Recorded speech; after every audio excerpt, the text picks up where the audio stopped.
Welcome to Wrestling with Horror. Dan here. This week we are going to visit with a legendary pro wrestling manager of champions, a man by the name of Jeff G. Baliey. And if you're not familiar with his work, if you're a wrestling fan, you're most certainly familiar with some of the clients he managed, including but not limited to multi-time WWE champion AJ Styles. Jeff taught me everything I know about being a controversial character. And he was the result of many late night telephone calls and angry diatribes from TV station managers across the country when he appeared on the syndicated NWA Wildside television program in the early 2000s. After hearing some of the things that came out of his mouth, you'd have to wonder, was he a stark raving lunatic, or was he actually a genius, or maybe a little bit of both? Regardless, we wanted to sit down with him here on this show to find out exactly what inspired some of those insane diatribes back in the early 2000s. Here we go.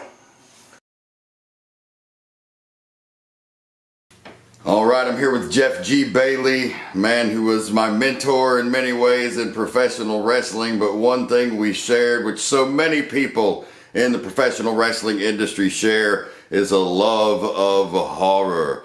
It's been an influence throughout his career in many different ways.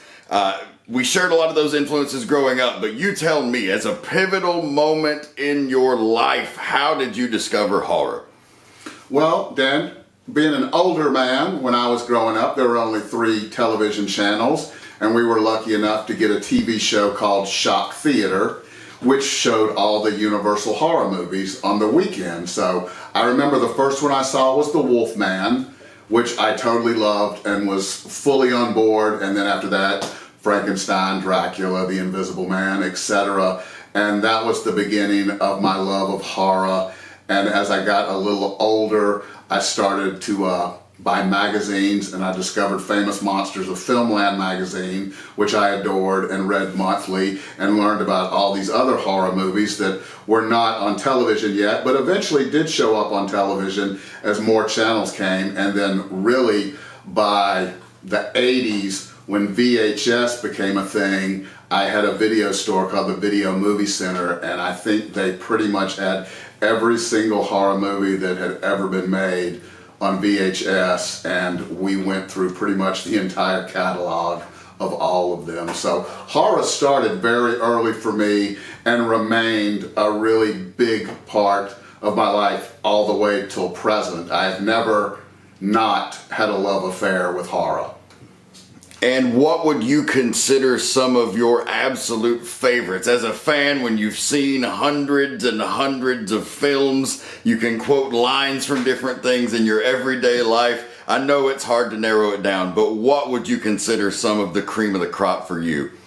Well, I mean, The Exorcist is one of my favorite movies, which I did not see in the theater. I was too young for that. My father did take me to see The Omen in the theater, and I saw Halloween in the theater, and of course Friday the 13th, because I was already in high school by that point. But those are all personal favorites. And then some maybe lesser known movies. I love The Prowler, and I am a huge fan of Silent Night, Deadly Night, and of course Silent Night, Deadly Night Part 2. Those would be some of my favorites. And I don't know where you stand on Jaws or Silence of the Lambs being considered horror movies, but I am a huge fan of both of those as well. Yeah, I agree. I think they do fall under the umbrella of horror. Just because it was made with millions of dollars and A-list actors doesn't necessarily mean it's not horror, in my humble opinion. And those movies certainly exemplify that.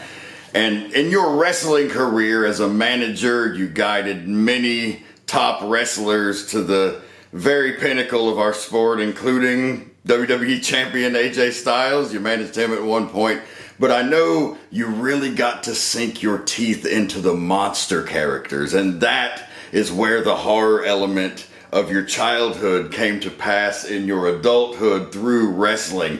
Can you give me some of your favorite moments, possibly that were influenced by horror, or just some of the processes you used that horror may have had a contribution to? Well, Iceberg was probably my first monster wrestler that I really got to dig into. And what I tried to do was basically take elements from movies I watched and things that I heard said and try and translate them over to wrestling. I immediately gave Iceberg a weapon, which was a veggie peeler. That may not sound that intimidating, but it was a big stainless steel handle with like a jagged arrowhead point on it. And I would talk about him stabbing people with it, ripping flesh with it, peeling the skin with it, and that to me became, you know, his weapon of choice. And as a murderous monster, his goal was to draw blood every time he sat in the ring, and that was my goal. And what I talked about is I wanted people to fear the Iceberg and to think,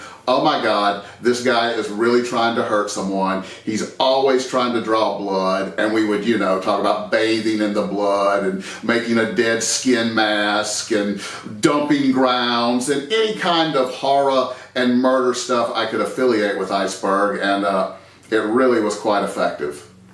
Yeah, absolutely. And true crime, of course, is a bit of a horror adjacent topic. It is the horror in real life. Yes. In many ways. And I know that also was a big influence on the Iceberg promos. Very much so. All right. Well, thank you so much for joining us, Jeff. We look forward to having you back here on Wrestling with Horror from One Good Scare. Thank you. Keep watching them horror movies.